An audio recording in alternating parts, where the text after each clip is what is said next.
देखिए आज का जो क्वेश्चन है वो क्या है कि जाति सामाजिक एकता में बाधक है कैसे। ठीक है, यानी जाति जो है समाज के एकता को कैसे खराब करके रखता है, समाज के एकता को कैसे तोड़ के रखता है। ठीक है, इसीलिए कहा गया है कि इसीलिए क्वेश्चन है कि जाति जो है सामाजिक एकता में बाधा है, यानी कि जाति जो है ना समाज के लोगों को एक नहीं रहने देता है, एक नहीं रहने देता है। यानी कि लोग एक दूसरे से क्या करते हैं, ईर्ष्या करते हैं, नफरत करते हैं, या अपने आप को श्रेष्ठ समझते हैं, दूसरे जात को नीचा समझते हैं, है ना। तो इस तरह का जो भावना है किस चीज से पनपती है, जाति से पनपती है। तो इसमें कह रहा है क्वेश्चन कि जाति सामाजिक एकता में बाधक है कैसे। तो देखिए जाति क्या है, जाति समुदाय हो गया, समाज में रहने वाले लोग अलग अलग जाति से आते हैं। ठीक है, जितने एक समाज में रहने वाले लोग एक ही जाति के थोड़े होते हैं, अलग अलग जाति के होते हैं, है ना। भारत में जो है, भारत में मुख्य रूप से बिहार और यूपी में यहाँ का पूरा पॉलिटिक्स ही, पूरा का पूरा राजनीति ही किस पे टिकता है, जाति पे टिकता है ना। अगर जाति यहाँ से हटा दीजिए तो फिर यहाँ का राजनीति में कुछ रह ही नहीं जाएगा।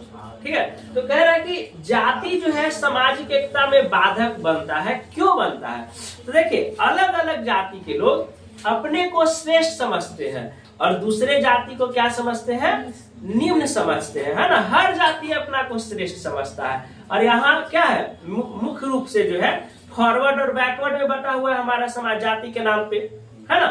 फॉरवर्ड में कौन आ गए, पंडित आ गए, राजपूत आ गए, बाभन आ गए, भूमिहार आ गए, ये ना आ गए फॉरवर्ड के नाम पे। ओबीसी में कौन आ गए, ओबीसी में यादव आ गए, कुर्मी आ गए ना, चंद्रवंशी आ गए, है ना, फिर शर्मा जी आ गए, है ना। तो ये सब जो है ओबीसी में आते हैं। ओबीसी में सबसे ज्यादा जाति है।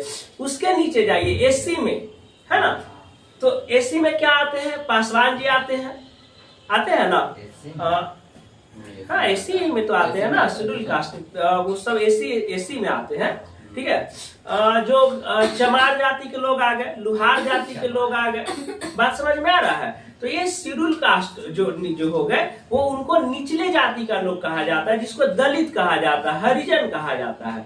बात समझ में आ रहा है।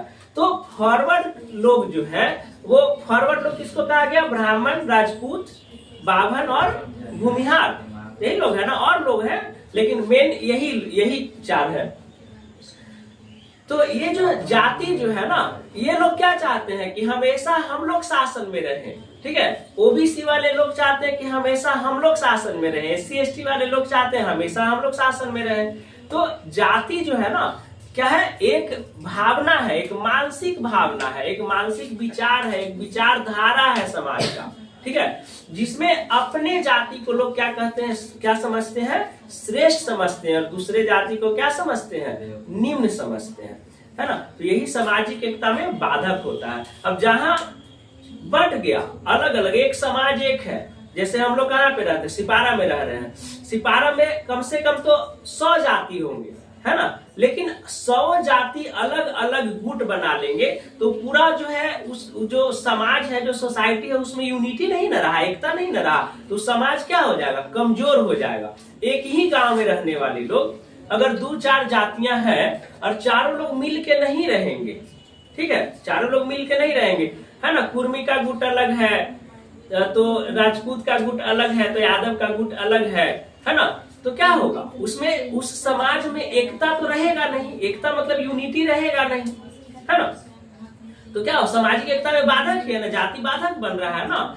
तो यही कह रहा है कि सामाजिक एकता में बाधक न रहे, इसके लिए जाति को क्या करना चाहिए, हटा देना चाहिए, है ना। एक रिलीजन भी तो नहीं रहना चाहिए, लेकिन एक तो हो गया रिलीजन, धर्म के आधार पे हम लोग ऑलरेडी बटे हुए हैं, हिंदू, मुस्लिम, सिख, ईसाई, पारसी, जैन, बौद्धिज्म, है ना जी।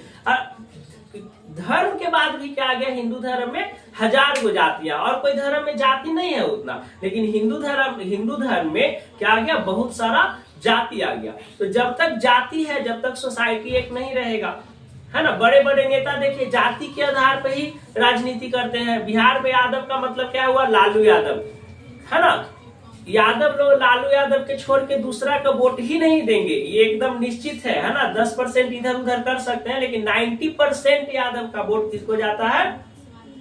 लालू यादव को जाता है। वही तरह उसी तरह से कुर्मी समाज के लोग हैं, है ना। 98% कुर्मी का वोट किसको जाता है? नीतीश कुमार को जाता है, ठीक है। चाहे वो बिहार में डेवलपमेंट तो बहुत किया है ना, 2-4 चीज छोड़ दीजिए तो नीतीश कुमार डेवलपमेंट बहुत किया। भले पलटू राम है, इधर से उधर चल जाता है, लेकिन डेवलपमेंट नीतीश कुमार बिहार में बहुत किया। बहुत बढ़िया बढ़िया रोड बना दिया, पार्क बना दिया, बिजली दे दिया, गांव गांव में रोड पहुंचा दिया, है ना। लेकिन 2-4 चीज पे पीछे है, जैसे एम्प्लॉयमेंट नहीं दिया। बढ़िया बढ़िया कॉलेज बनाना चाहिए था, 20 साल राज किया है। कम से कम अगर हर सरकार में अगर एगो बढ़िया कॉलेज बना देता है, वो बढ़िया बड़ा बड़ा हॉस्पिटल बना देता, तो इस कभी जिंदगी में कभी हार्वे नहीं करता। लेकिन अनएम्प्लॉयमेंट के मामले में पिछड़ गया सरकार, हॉस्पिटल नहीं बना पाया और ना ही बढ़िया बढ़िया यहाँ पे कॉलेज बना पाया, है ना। तो 3 चीजों को छोड़ दीजिए तो नीतीश कुमार क्या है? बहुत बढ़िया सरकार है। फिर देखिए जो और लोग हैं, कुशवाहा है, कुशवाहा समाज, है ना। फिर ये देखिए चिराग पासवान, इसका भी क्या है? जो राजनीति है किस पे टिका हुआ है? जाति के आधार पे टिका हुआ है। पासवान समाज सब यही लोग को क्या करेगा? सपोर्ट करेगा, है ना। तो इस तरह से जाति क्या है? सामाजिक एकता में बाधक उत्पन्न होता है। अब एक गांव में 2 जाति, जैसे मान लीजिए यादव और कुर्मी, यादव लोग सपोर्ट करेगा लालू यादव को, कुर्मी लोग सपोर्ट करेगा नीतीश कुमार को, है ना। लेकिन जब कभी रैली होगा तो क्या करेगा? दोनों अपने में झगड़ जाता है। देखते हैं जब रैली निकलता है नेता लोग का, तो वो लोग क्या करता है? उसी के जाति वाले लोग ज्यादा सपोर्ट उसको करते हैं, तो झड़प हो गया, है ना। दो इधर से दूसरा पार्टी, इधर से दूसरा पार्टी अगर रैली के लिए निकल रहा है तो लोग अपने में लड़ जाता है, जातिवाद के आधार पे खाली, ठीक है। तो क्लियर हो गया क्वेश्चन कि जातिवाद सामाजिक एकता में बाधक है।